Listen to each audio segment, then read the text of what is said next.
네, 오늘 내용은 성막의 뜰과 번제단 그리고 울타리와 입구를 다룹니다. 화면을 한번 보여주시기 바랍니다. 네, 이렇게 성막의 울타리, 입구, 그 다음에 뜰의 번제단을 다룹니다. 이제 성막의 규격을 보면은요, 다음 면을 보여주십시오. 네, 북쪽의 울타리 50m, 100규빗, 우리 한 규빗을 50cm로 이렇게 계산했습니다. 규빗은 이렇게 팔뚝 길이입니다. 40에서 50cm.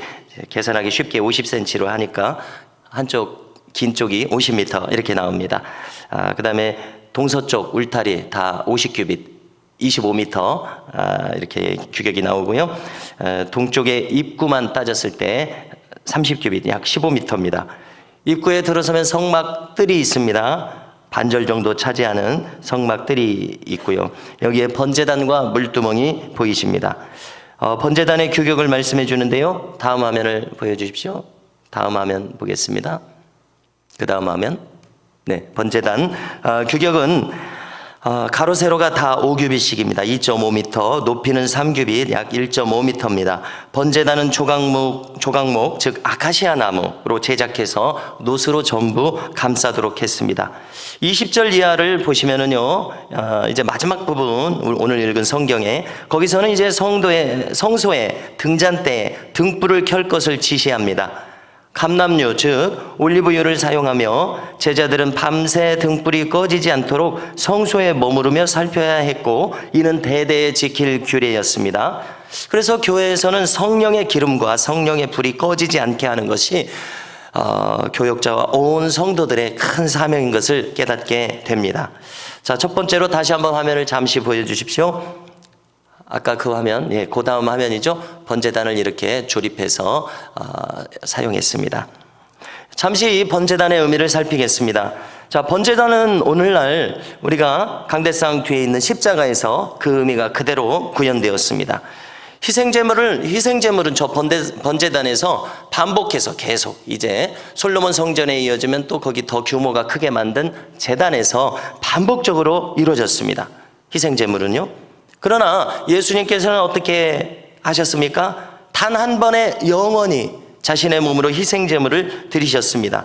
온 인류의 죄에 대해서 대속제물로 드렸습니다.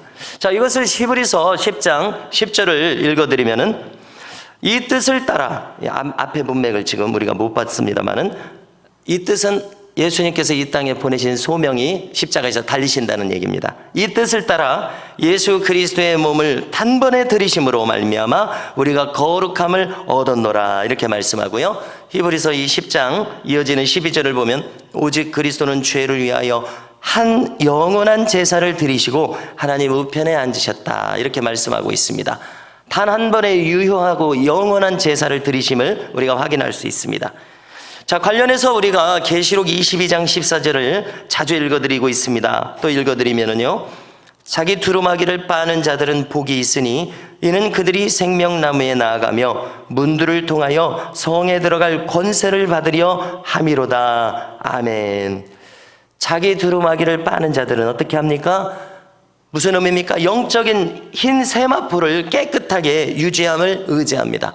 성도 여러분, 우리가 어제 그제 성막 본관을 맨 처음 덮개로 둘러싼 것은 이 세마포에 그 그룹천사를 이렇게 많이 10폭 만들도록 하지 않았습니까? 그러니까 최소한 10쌍 이상 그룹천사로 감싸도록 하지 않았습니까? 자, 무슨 의미였었습니까?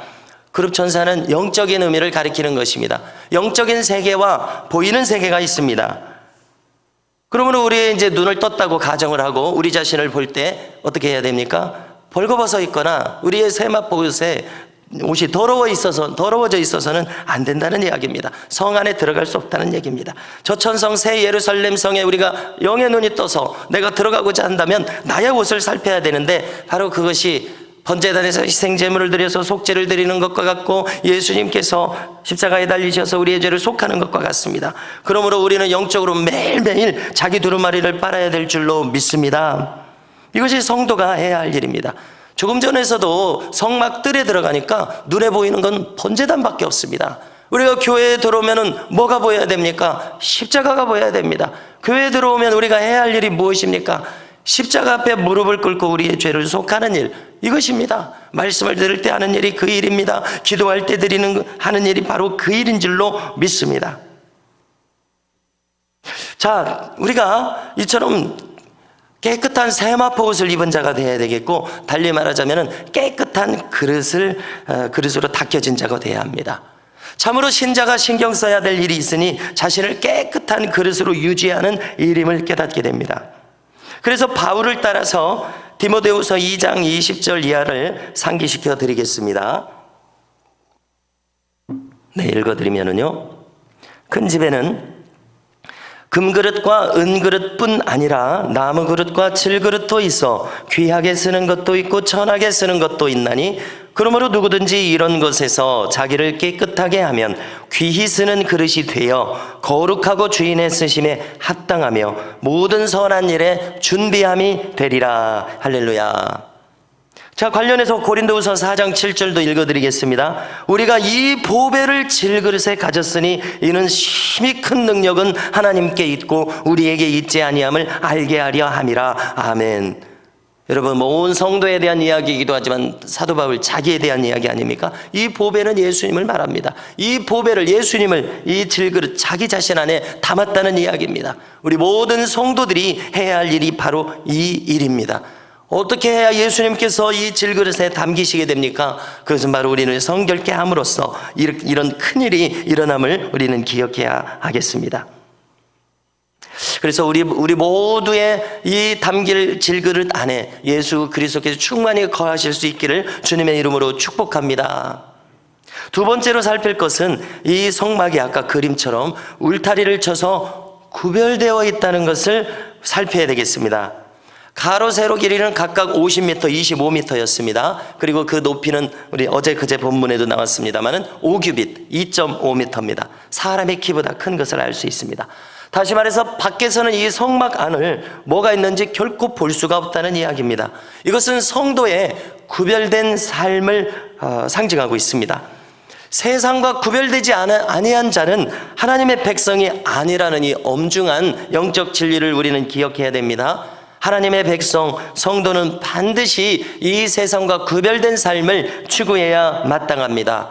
악은 모양이라도 버리라고 했습니다. 어둠의 일들을 우리가 생각하지 않아야 되겠고, 우리 개인 형통의 고백문을 외친 것처럼요, 어둠의 일들을 우리 머릿속에라도 담지 않도록 우리는 힘써야 되겠고요, 우리 안에 침범해 오지 않도록 우리는 힘써야 되겠습니다. 한마디로 우리가 좋은 것을 생각하기도 시간이 부족하다는 이야기입니다. 천국의 것을 생각하기도 시간이 부족한 그런 사람이 되는 길을 우리가 가야 되겠습니다. 성도가 할 바가 있다고 빌립보서 4장 8절에서 사도 바울이 무엇인가 계속 얘기하고서 결론적으로 이야기하는 대목이 있습니다. 읽어드리겠습니다. 끝으로 형제들아, 무엇에든지 참되며 무엇에든지 경건하며 무엇에든지 옳으며 무엇에든지 정결하며 무엇에든지 사랑받을 만하며 무엇에든지 칭찬받을 만하며 무슨 덕이 있든지 무슨 기림이 있든지 이것들을 생각하라. 할렐루야. 여러분, 사도 바울처럼 하려면은 우리가 얼마나 스스로를 연단해야 할지 깨닫게 됩니다. 무엇에든지 선한 것을 생각하라. 무엇에든지 천국의 것을 생각하라. 이것이 승리하는 삶의 비결임을 우리가 이 말씀을 통해서 또 깨닫는 것입니다. 너무나도 귀한 말씀이죠. 그래서 이 말씀을 대할 때마다 정말 이렇게만 살 수 있다면 이 지상생활은 천국이 될 수밖에 없겠구나, 또 이렇게 깨닫습니다. 자, 주님 발치에 앉아있는 마리아에게 예수님이 뭐라고 하셨습니까? 저는 이 좋은 편을 택하였으니 빼앗기지 아니하리라. 할렐루야. 우리는 이 천국의 생각과 삶을 빼앗기지 않아야 되겠는데요, 이 빌립보서 조금 전에 4장 8절 말씀대로 삶으로 결코 어둠을 허용치 않으리라는 굳은 결단이 우리에게 있어서 빛된 성도의 삶을 살아가실 수 있기를 축복합니다. 세 번째로는 이 성소의 안 남쪽에 등잔대가 있습니다. 마지막 구절들에서요, 그 불빛이 꺼지지 않도록 하라고 하지 않았습니까? 자, 제사장은 무엇을 해야 되냐면은 아론의 자손이란 제사장을 가리키죠. 이들은 들어가서 불똥도 치우고 심지도 갈아줘야 합니다. 다 관리를 해야 합니다. 번제단 주변도 마찬가지입니다. 이 제사장의 임무인데요, 자, 여러 번 반복된 것처럼 이 등잔대, 7 금촛대 등잔대는 성령의 기름을 상징합니다. 성령의 불꽃을 상징합니다. 이 불이 꺼지지 않도록 하라고 했습니다. 날마다. 자, 등잔대는 금 1달란트를 쳐서 만들라고 하지 않았습니까? 35kg 정도 중량이어서 자, 이제 어제 그제도 계산해 보니까 약 23억 원 정도의 엄청난 가치를 가집니다. 그런데 다시 한번 거론하지만 이 등잔대는 구경하려고 거기다 놓은 것이 아닙니다. 기름을 채워서 계속 불태우도록 하는 용도로 거기에 있는 것입니다. 그러므로 여러분, 이 금 등잔대가 하고 있는 일은 그 등잔대 자체보다도 더 필요하고 귀중한 일인 것을 알 수 있습니다. 그렇지 않습니까? 그것을 우리에게 적용해 본다면은 이 7금촛대가 23억 원이나 된다고 했는데 그 의미를 행하는, 만일 우리가 날마다 성령의 불빛을 밝히고 성령의 기름을 날마다 우리 스스로 공급한다면은 이 가치는 금 23억 원 이상의 가치를 우리가 행하고 있다는 사실을 깨닫게 만듭니다. 할렐루야. 우리가 오늘도 이 성전에 나와서 성령의 기름을 계속 공급받고 성령의 불꽃을 계속 피우는 일은 금액으로 환산할 수 없는 천국에서 엄청난 가치의 일을 감당하는 놀라운 사명의 사람들인 것을 믿으시기 바랍니다. 할렐루야. 정말로 그도 그럴 것이 한 영혼이 천하보다도 귀하다고 했는데, 이처럼 이 사명을 감당하는 사람은 천하보다도 귀한 우리의 생명을 얻는 일이니 정말로 그 엄청난 가치로 환산할 수 없는 엄청난 일을 오늘 이 아침에 하러 온 것임을 깨닫게 된다는 이야기입니다. 여러분, 누군가 말했습니다. 영적인 눈으로 이 온 세상을 보니까 칠흑같이 어둡다고 했습니다. 하나님께서 함께 하시지 않는 곳은 더 어둡다고 했습니다. 여러분, 저 한락가를 보십시오. 이 세상 어느 곳보다도 화려하고, 저 높은 빌딩을 보십시오. 이 세상 어느 곳보다도 화려하지만 만약 그곳에 예수님께서 계시지 않는다면 이 세상에서는 가장 어둡고 어두운 곳입니다. 그러나 성령의 불꽃이 활활 타오르고 있는 이 심자의 심령은 한 뼘밖에 되지 않지만 이 어두운 세상을 밝히는 불꽃이 되는 줄로 믿습니다. 우리는 이 영적 시각을 가져야 될 줄로 믿습니다. 영적인 눈으로 봤을 때 칠흑같이 어두운 이 세상에서, 한시적이지만 저 공중권세 잡은 자가 장악하고 있는 이 세상에서 우리 모두는 성령의 불꽃을 태우고 비추며 살도록 부름받았음을 잊지 않는 이 아침이 되시기를 주님의 이름으로 축원합니다.